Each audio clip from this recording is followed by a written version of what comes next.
What's going on, everybody? I want to thank all y'all for stopping in and checking out this video today.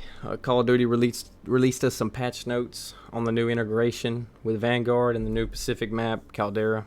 Got some really important details here, and this is actually a pretty detailed patch notes and a lot of good information I want to get into here.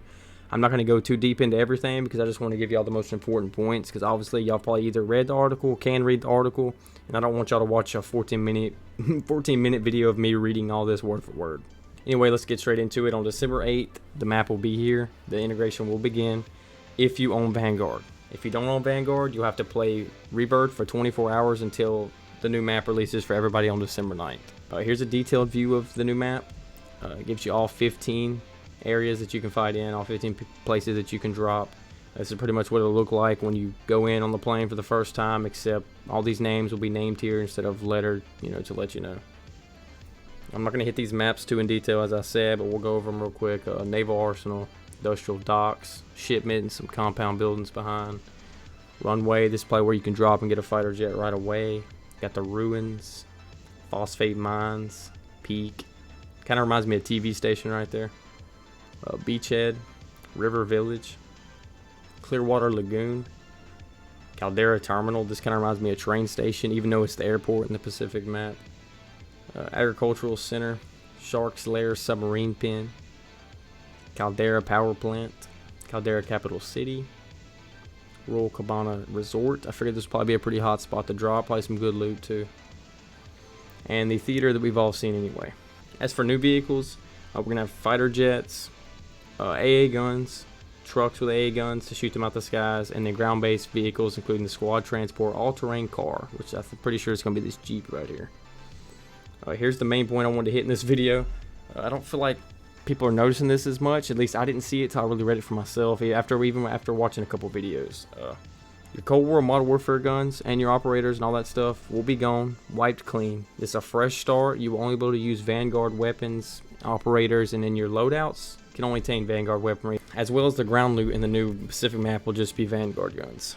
This is kind of a big deal because if you didn't buy Vanguard, you're not going to have none of this ranked up.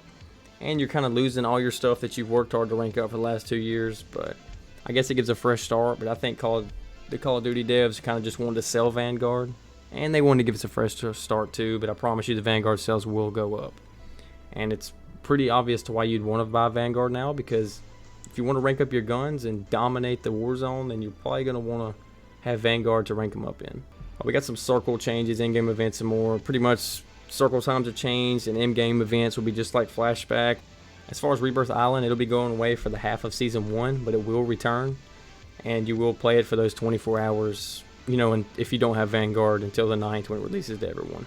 Got some loadout items and field upgrade changes. Dead Silence is being nerfed. I figure this will just make Dead Silence not last as long, and maybe where you can't stack it, but, they don't really go into detail here. Stopping power rounds are leaving us, which is not a bad thing. Those were just a little OP anyway, and it kind of just gave a player an instant win in a gunfight.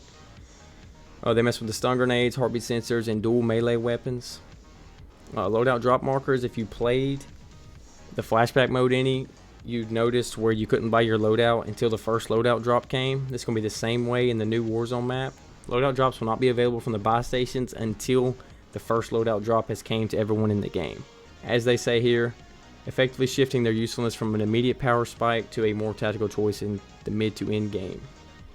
They also mess with the lethal and tactical equipment stuff, stuns and snapshot grenades, all kinds of stuff. Shallow water, you'll finally be able to walk in water and crouch in water on the new map, but you still cannot go into deep water, and you'll be able to prone in the water. They're adding some new contracts and public events. One is such as a supply drop contract, which is a crate that you can go after. It'll light up to you. It'll have some good supply in it, but the other players will also be able to get it, but they will not know the exact location on the map of it. Well, this big game bounty contract is pretty cool. It highlights the operator with the highest kill count in the game for you to kill, and I'm guessing you get a pretty good cash prize for it. Kind of like the Most Wanted, but a reverse. And they got the top secret contract. You can get some redacted loot.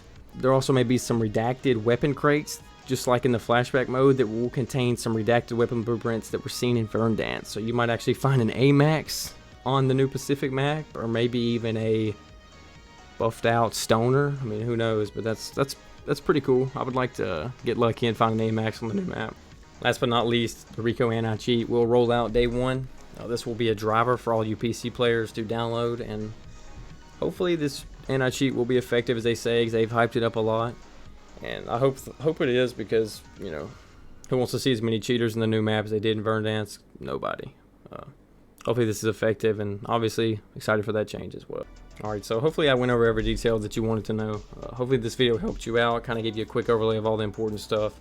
Make sure you leave me a comment on whether you're excited that you're getting a fresh start without your Modern Warfare and Cold War guns and operators, or if you're kind of disappointed that you won't be able to use all your stuff that you grinded for it unlocked and you've been using for almost 2 years, and that you'll be coming in at a disadvantage if you don't own Vanguard.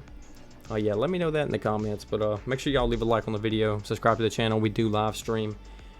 Thanks for watching the video, and I will see y'all in the next one.